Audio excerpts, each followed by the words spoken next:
Excellent. Thank you. Welcome, everybody. This is the Community-Based Research Training Center session with Dr. Jerry Buckland today, who is going to be presenting on surveying and in the context of action research and community-based research. So we're really looking forward to this session and really thankful that you could all make it. And just like to acknowledge that even though we're not in person, we are within the University of Winnipeg, connected through the territory of the overlapping territories of the Anishinaabe, Nihilwak, Oji-Cree, Dakota, and Dene peoples, homeland of the Métis Nation on Treaty 1 territory, and that our water is sourced from Shoal Lake First Nations 40. I know there's lots of kind of opinions back and forth about acknowledging territory, and I've been taught that it's really important to acknowledge why you're doing it and to not just, automatically do it like a script. And I just feel that, I continue as we get more isolated from,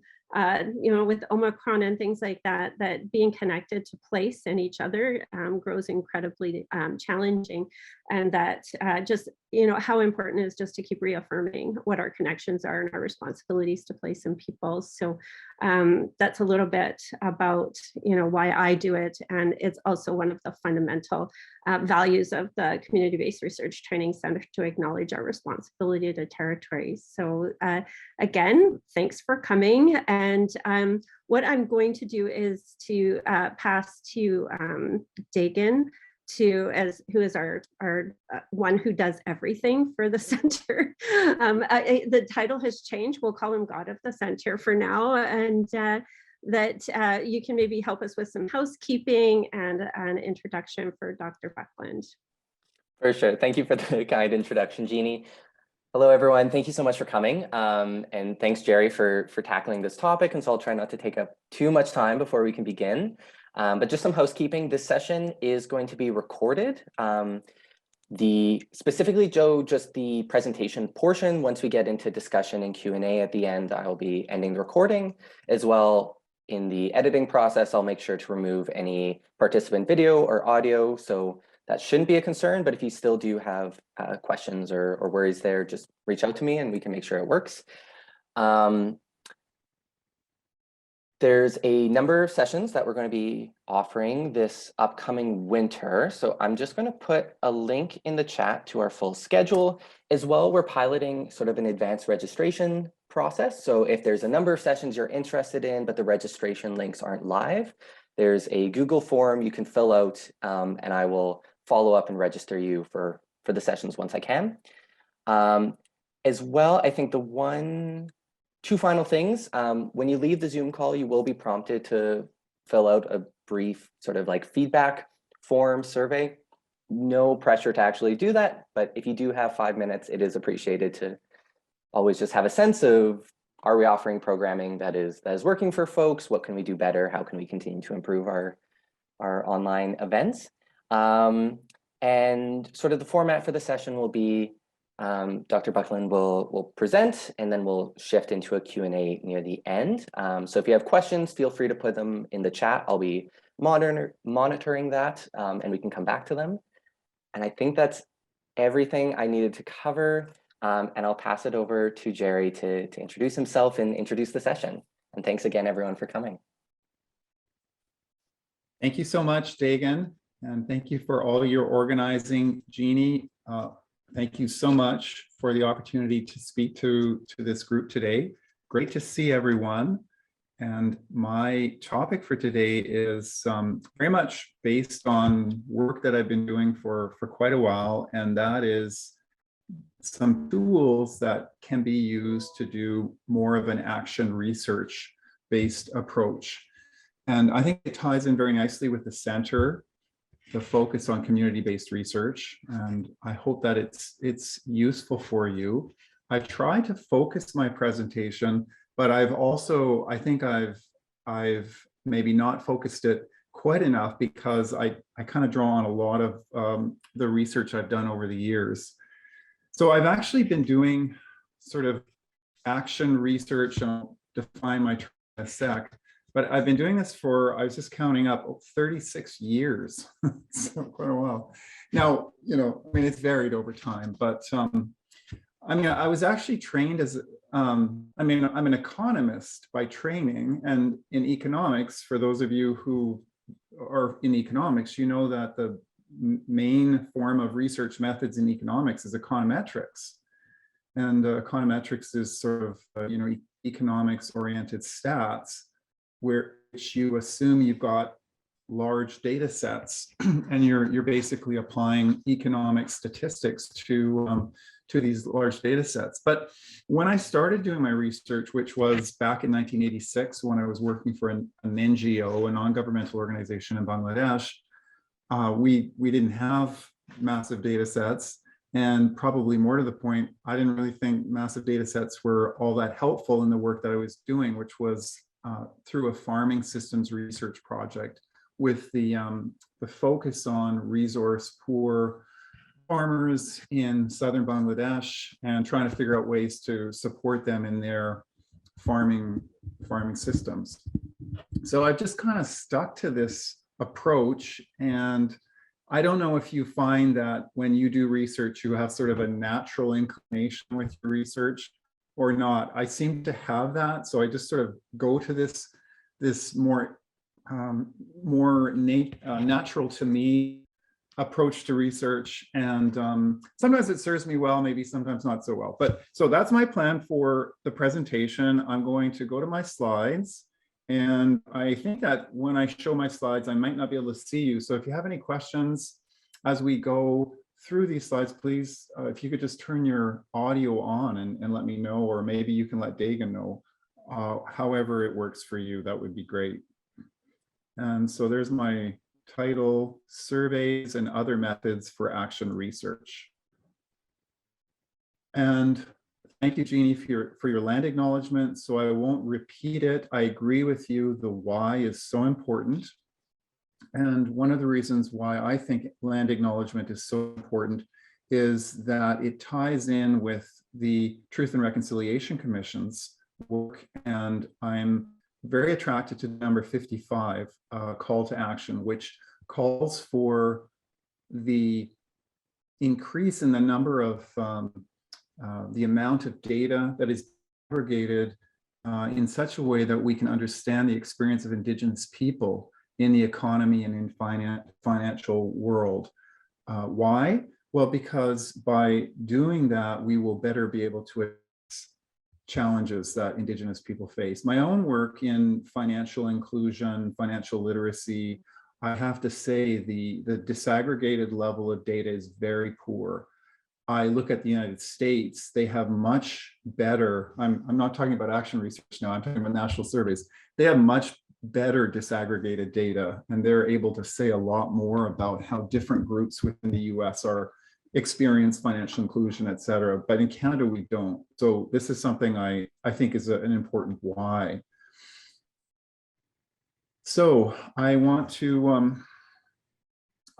so Jeannie and Dagen had actually initially asked me to talk about surveys, and I do want to talk about surveys, but I tried to kind of embed that idea of a survey within a broader approach to research I call action research. So by survey, I'm going to use the general sense of survey, and so not the necessarily the questionnaire that you go out and you administer a group of people. That's one way to think about a survey. But I'm thinking more of survey as sort of a general approach to primary data collection, field work, where you go out and you use a variety of methods to hear what people are saying. Like sort of similar purpose, but different how. So the how is using a variety of methods to understand what people think and are experiencing. And also to then explain how I see surveys fitting into action research. And by action research, I mean research that's not really the academic styled research, although it can be. It's however, typically more aligned with how an organization might use research to meet specific goals, or how research that might be run by an academic or co-run by an academic that is driven by community identified needs or interests. And then I have some examples I want to share. Okay, so I think, I don't know where folks are coming from here, but just a starting point, the importance of knowledge as a source of power. And so the research activity is about creating that knowledge, and the creator of that knowledge has a lot of power. And so we know that, today, oftentimes it's certain groups of people that have generated that knowledge, and certain people, the knowledge that's been generated by those people have sometimes been used to reinforce that power, so the status quo. And so this is really important, I think, to acknowledge that as researchers, we generate knowledge that has power. And my view is I draw on Kirby and her colleagues that look to generating knowledge, listening to people who are more likely to be on the margins of society, who are coming from a low income background, racialized minorities, Indigenous people, for whom their voice, we don't hear that much, and to amplify that voice and to hear their knowledge. Now, I probably wondering, well, you're a white, middle income male, possibly heterosexual, and you're right, and I recognize that. And I have to be reflexive about my relationship vis-a-vis this knowledge generation. However, I do feel that I can be a part of this process. And so that's my goal in my research, to be a part of that process. So Kirby's one of Kirby's statements, how to do research in social sciences, with an emphasis on understanding how research can make change for people and how it can reflect points of view not generally seen in the mainstream, but commonly seen on the margins. So to really hear those voices and then to amplify those voices, because that knowledge is I think intrinsically important, but often not heard. Another thing that I wanted to just sort of, as I set up my presentation, is this idea that I appreciate Randy Stoker's quote, but I don't do research. And this is sometimes maybe the attitude that we hear from organizations, community organizations. Well, we don't do research. And I think that they do research, and probably if they were more comfortable in doing research, they would probably be able to do it in a more systematic way that helps them to achieve their long-term goals, whether it's evaluation research of their own programming, or whether it's, community-based research to understand assets. So there's a near universal requirement for people working in organizations to engage in research. So that needs to be done. How can we empower those organizations to do that? And I think part of it is to demystify research, that, yeah, research can be really tough and complicated and all that stuff, for sure. But it can also, there's a continuum, there's a variety of research approaches within the research universe. And there is a research approach that will fit for you. And so I think that's super important.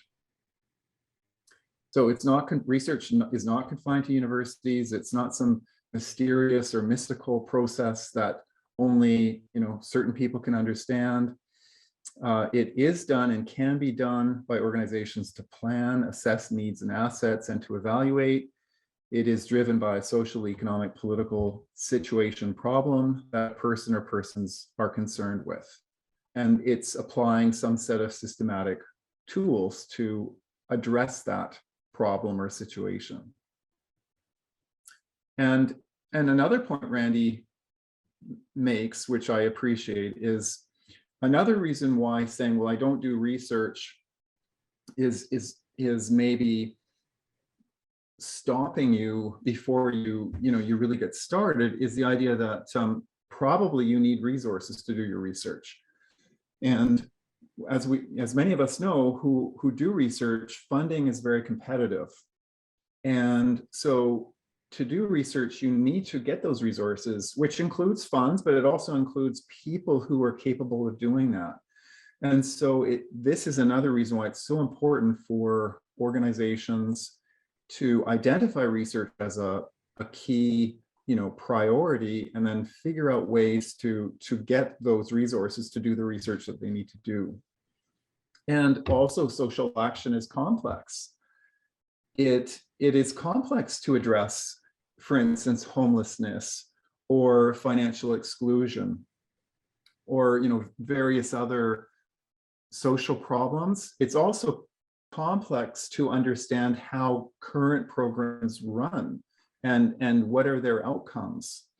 And so that's another reason why research is so important, because research can enable us to understand those complex interactions more effectively.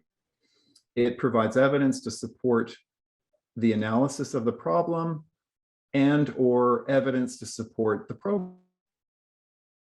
And so there's a whole bunch of reasons, I think, why research is important. Okay, so now on to what am I talking about when I make reference to action research methods?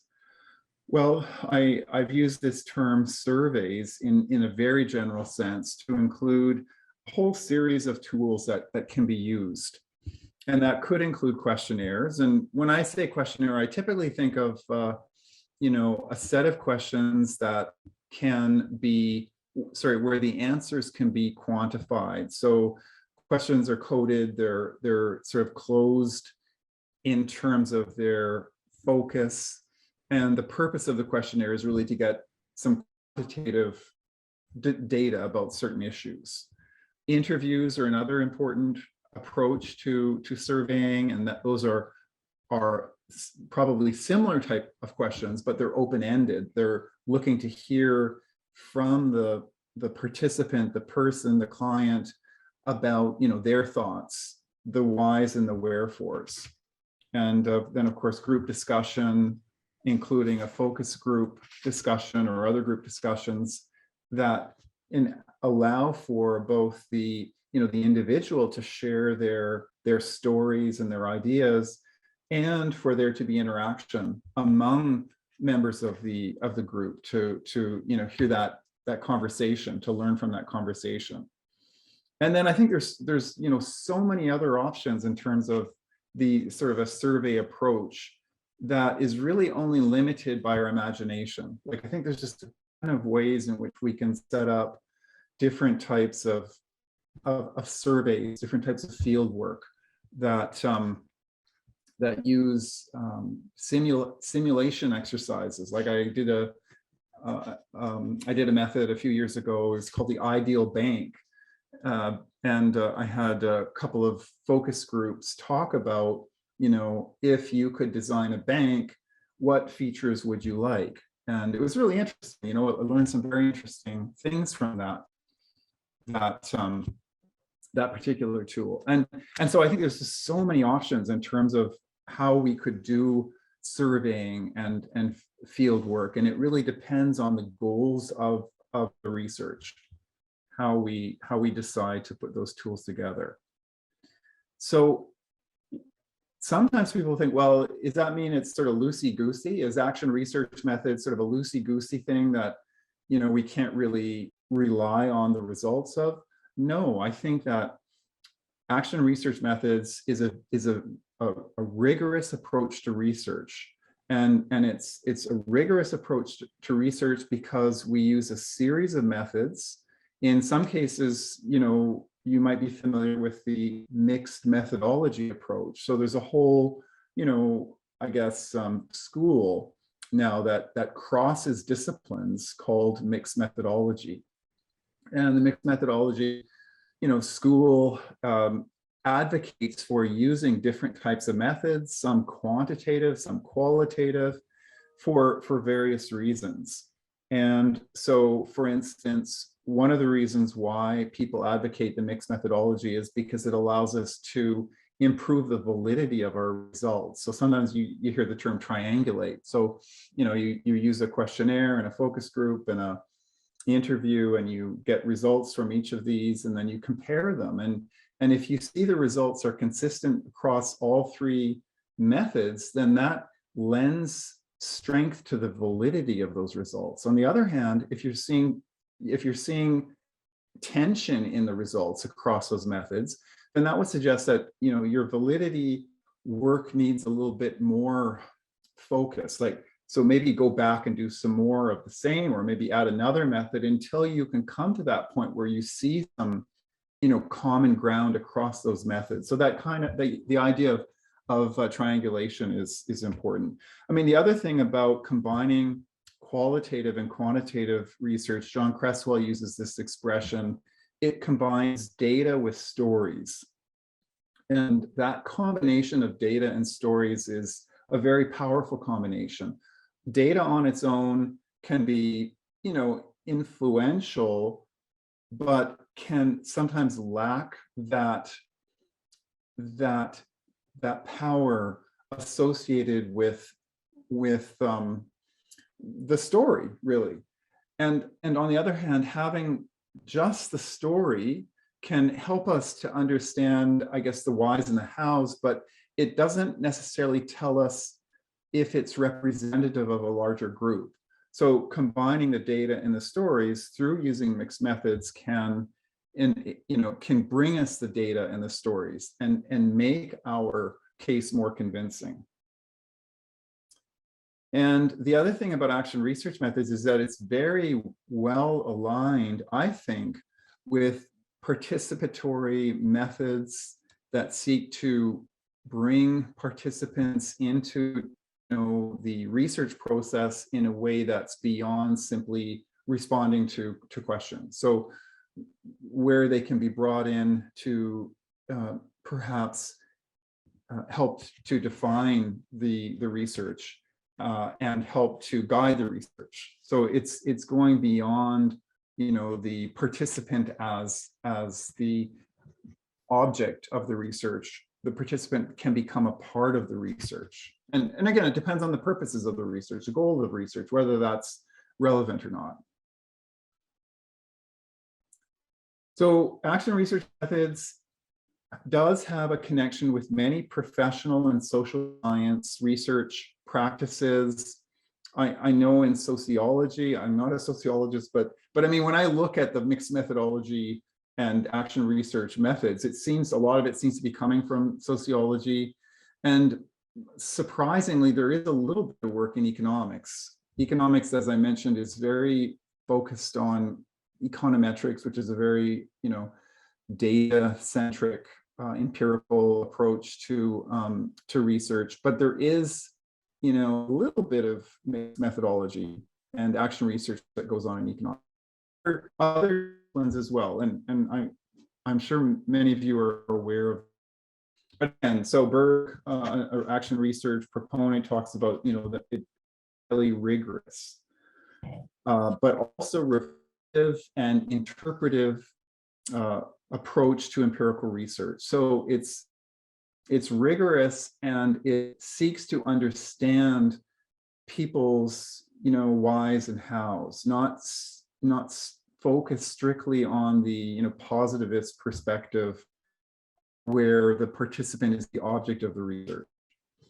Also, active engagement of participants, integration of some practical outcomes is very common. I mean, action research, and the idea of action research tying in with planning and evaluating, like it fits very nicely for organizations that are working at understanding needs and assets better, and then planning their programming better or getting it started, and then evaluating their programming with the purpose of forming better programs. So I think it ties in with a number of different areas.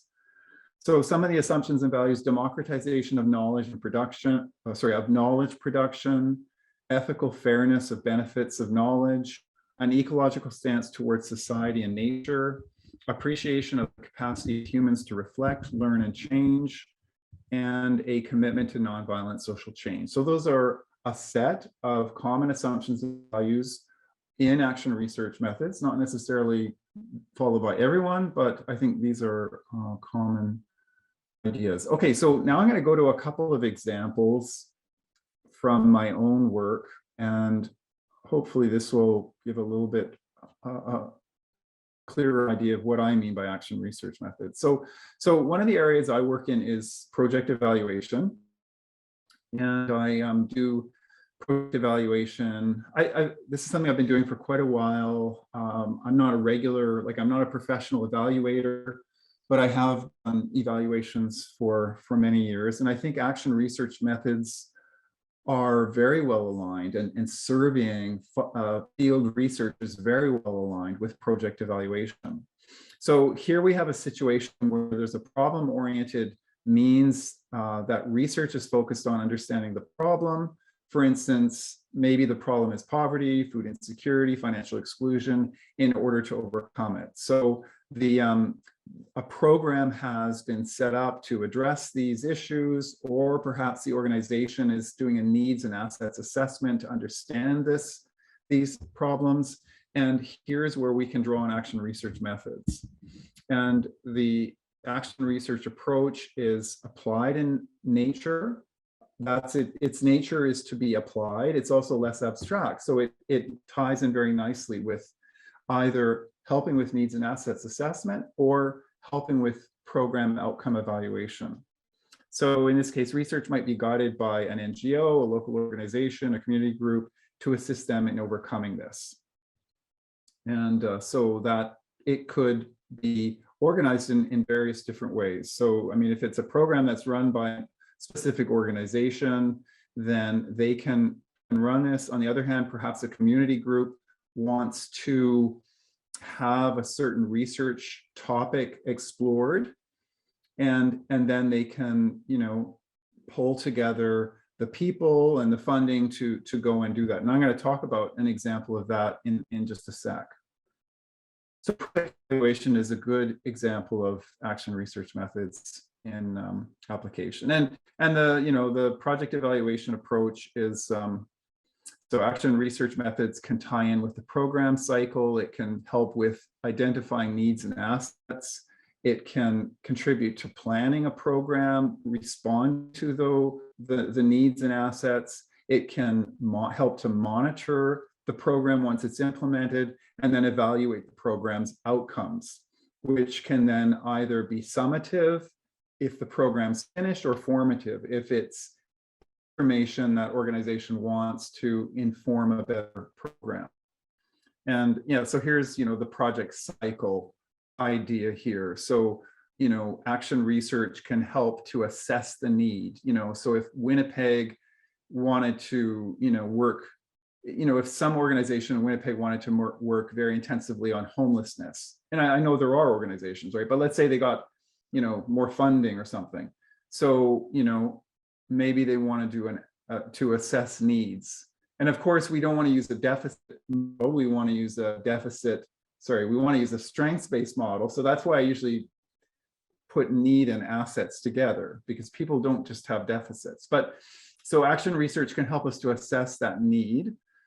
Then once we have the need understood, action research can help us to design the program. It can also help us to collect, it doesn't necessarily help us collect resources. That's the funding. So research isn't necessarily going to do that. And then we implement the program, and then action research can come in again here for monitoring and evaluating, which can then inform our understanding of need and assets. Maybe we adjust our understanding because it wasn't really clear. Now we've done some work with that community, and we've seen some strengths, weaknesses, and so we might have a better understanding of need and assets, and then we might want to redesign the program. So that's the idea of the project cycle, is continuing cycle. It's not once, it's ongoing.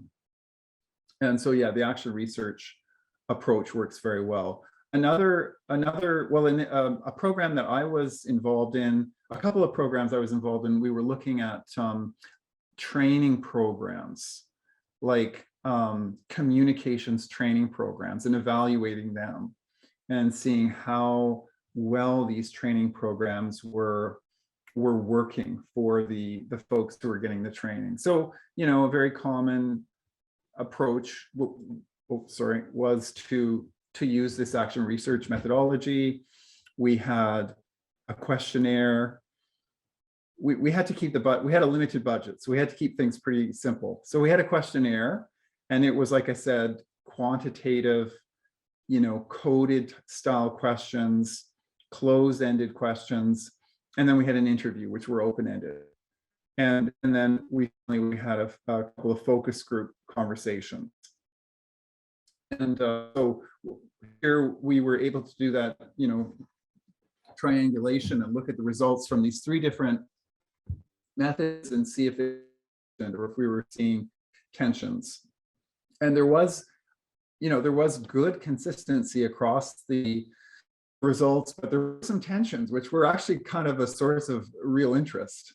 So I won't go into that, but it actually, when you see tensions in results, then it really, that's kind of the most interesting part of, I find, using mixed methodology. Okay, now I just want to say a few more things about action research methods from my understanding of it, and then go to another example.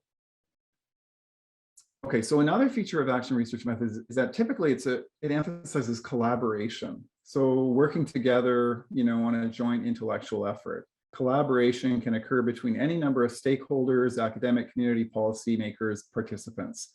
And I think this is a really important and unique feature of action research. I mean, it's very different from the positivist, approach in research, where you have the one researcher, and that researcher needs to be objectively positioned vis-a-vis the respondents, and that's a very different kind of approach. So this is different. This is collaborative.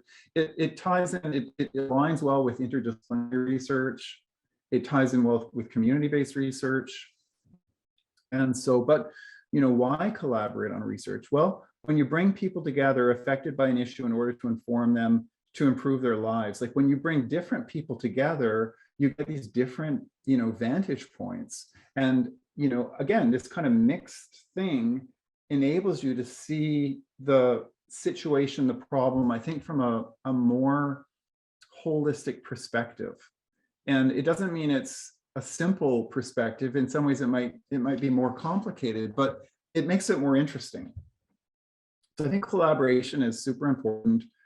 And yeah, so rooted in participatory action and feminist approaches, I believe. Participatory research and feminist action research, you find examples of that. Ways of collaborating would include, like interdisciplinary teams of, folks, academics or community-based teams. And in some cases there, you might have individually conducted collaborative research where the collaboration is happening before, the collaboration happens to guide the researcher, and the researcher kind of goes off and does the research and it comes back to that collaborative committee.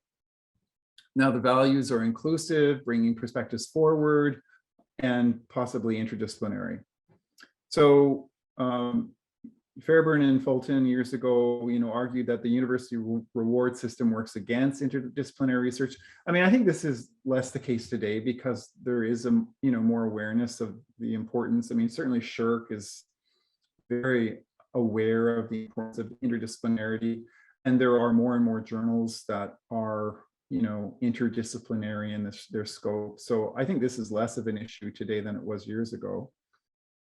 And there are, various versions of interdisciplinarity. There's interdisciplinary, multidisciplinary, transdisciplinary. I don't know what the particular definitions of each are, but I think they're really interesting.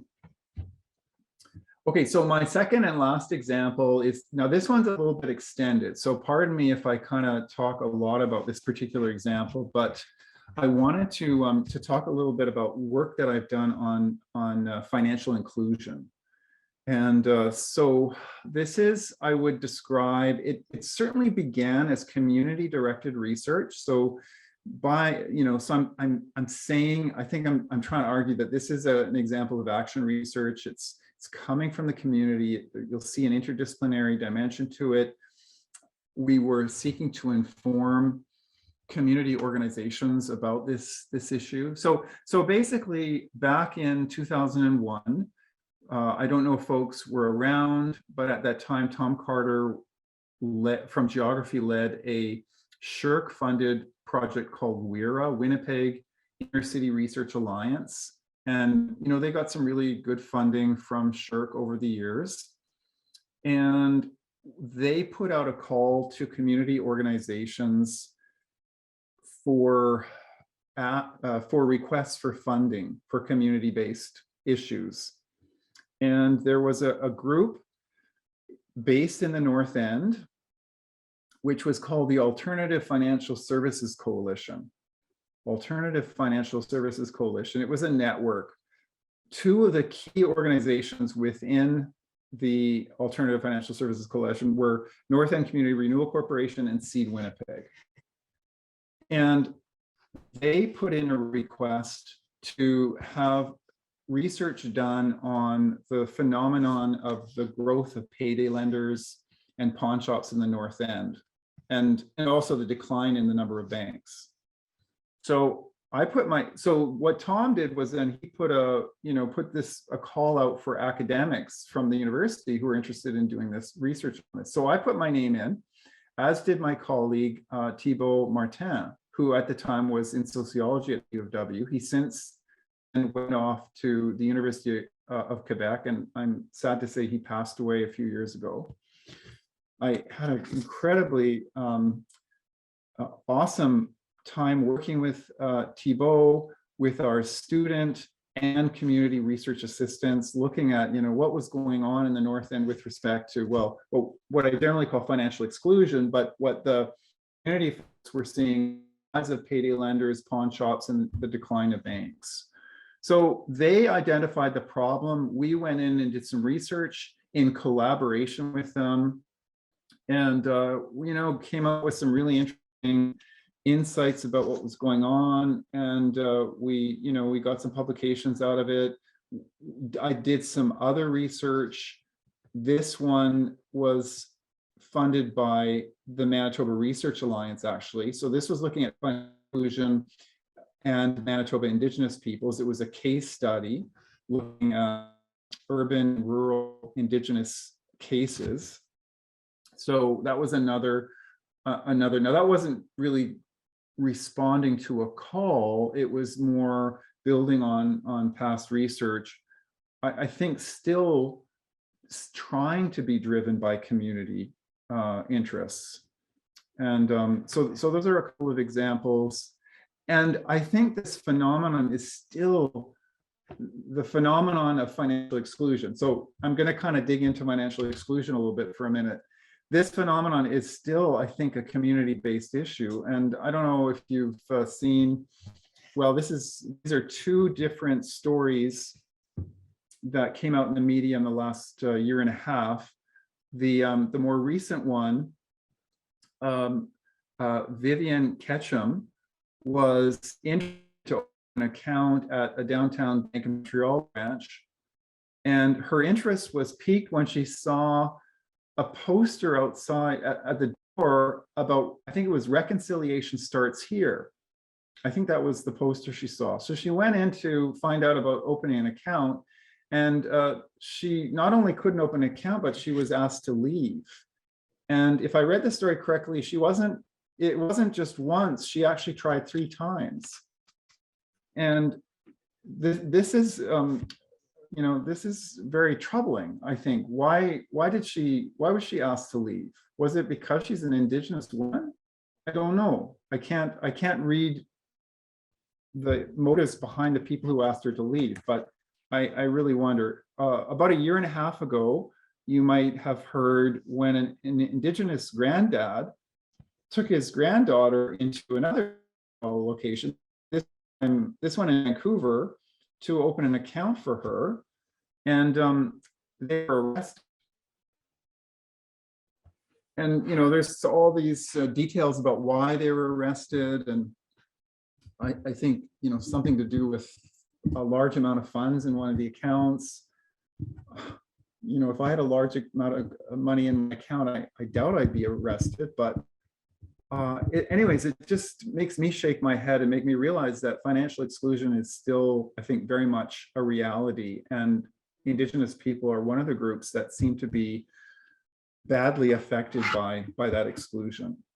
So, sorry, just a sort of a side point to say that I think this is a problem out there. And so community-directed research, what do I want to say about community-directed research? Well, I want to say that I think there's sort of three levels that are going on in this particular case of financial exclusion. The individual level. So I'm giving you a little bit of my thoughts about what's going on with financial exclusion. So there's the individual level, there's the community level, and then there's the institutional level. Oops. And so at the individual level, we have a complex and diverse set of rationalities. People think rationally in different ways. And one of the ways in which rationality varies between people is the community within which they make those decisions. So I'll make that point in just a sec. So when we're doing community research, I guess it's important to understand that rationalities are complex and diverse, and that they're interlinked with community and institutions. So we don't make decisions in a vacuum. We make them based on the communities that we interact with and the institutional reality that we live in. At the community level, we all live in community in some way. I mean, these communities aren't like one village kind of idea, but these overlapping groups, family, friends, neighbors, colleagues, et cetera, right? And we have different communities, and learning takes place within these everyday relationships. Learning takes time and practices become established. These practices are based on the needs and interests of local people. It draws on local knowledge and traditions, and there is often a loyalty to the local when there's a long-term presence. So anyways, this idea of communities of practice, I'm very attracted to. I think it helps to understand how we operate within communities. In addition, we are all affected by the institutional environment in which we live. And this depends on the kinds of institutions we find in our neighborhood, or, for many people, it's not your neighborhood, it's your city, right? Because we have cars or we get around, right? But there's some geographic dimension to the institutions in which we operate. It also depends on accessibility, like can we get to places? It has to do with trust, and it has to do with respect. So the example of the two or the three people I just mentioned, the Indigenous woman and the Indigenous granddad and daughter, I would imagine their sense of trust and respect towards banks was seriously diminished by those experiences. And so from a financial inclusion perspective, that's kind of the research I do. It helps me to understand why people go to a payday lender rather than a bank to get their banking services, because in many cases, the payday lender might offer a less judgmental provision of their services. Don't get me wrong, I am not a proponent or an apologist for payday lenders. I totally would be supportive of dropping the criminal rate of interest to outlaw them, but it's just this complex reality that we see. And also, institutions that we interact with have to do with retailers and financial institutions and the kinds of transactions that we're doing. So this kind of gets a little bit too detailed into my research. I won't go there. But my point here is to say that from a community-based research, action research approach, I think it's important to understand how the individual community and institutions interact with one another. And just a kind of an interesting kind of anecdote. One of the insights that I learned with colleagues is how financial exclusion can actually operate in different geographic locations and kind of interact. So bear with me with this story. So what I saw with some research I did looking at access for rural First Nations communities and banking, so this is another project, was that many rural First Nations communities have no banks. And where they go for their banking, in the case where there's no banks, where many of them will go for their banking, because internet access is very poor. You can't go, easily to online banking. So where many Indigenous people in these rural, remote locations will go is to the Northern Store or a similar retail outlet. The Northern Store has a full set of financial services. And what is so interesting is that their financial services are almost identical to the financial services you see offered by Money Mart, payday lender, in an urban location. I was so surprised when I looked at, Northern Store's set of financial services, because I thought I've seen these set of services before. They're what we call in financial inclusion transaction services. They're really about transferring cash into checks or payments into cash or moving money around. They're not about improving your finances. And so what we similarly see in urban communities that are, on the margins where average incomes are lower, like the north end of Winnipeg, where there is a much higher share of the population who are Indigenous people, perhaps relatively new to the location. Here we see the same thing. Fringe banks, in this case, not Northern Stores, of course, offering these same transaction services. So here's a set of, this is a National Money Mart. This is a Money Mart set of services. Now, this is just different, different products that they offer, and then the prices for them. Now, you might look at these prices and think, well, that's not very much, $12.99, $1.99, and you're right, it's not very much. However, if your income is already low and you are regularly doing a couple of these, each month, it can really add up. And with colleagues a few years ago, we sort of calculated the costs and the relative cost of going to a fringe bank as compared to a mainstream bank, and it's really quite significant. And so the point here is that one of the insights from this action research was to see this, how the urban and rural can reinforce one another, and how communities of practice can reinforce this cycle, and how when your institutional environment doesn't really have mainstream banks, then you make rational decisions based on what's available, which unfortunately is for expensive fringe banks or retail outlets. And that can sometimes add to the poverty cycle. And then, I could go on to, well, how could we address these barriers, and, how can action research help us to address these barriers? But I won't spend too much time here, but just to say that, we need more physical branches. There's different ways to think about that. And then we also need to figure out, well, how do we help people who, either are uncomfortable with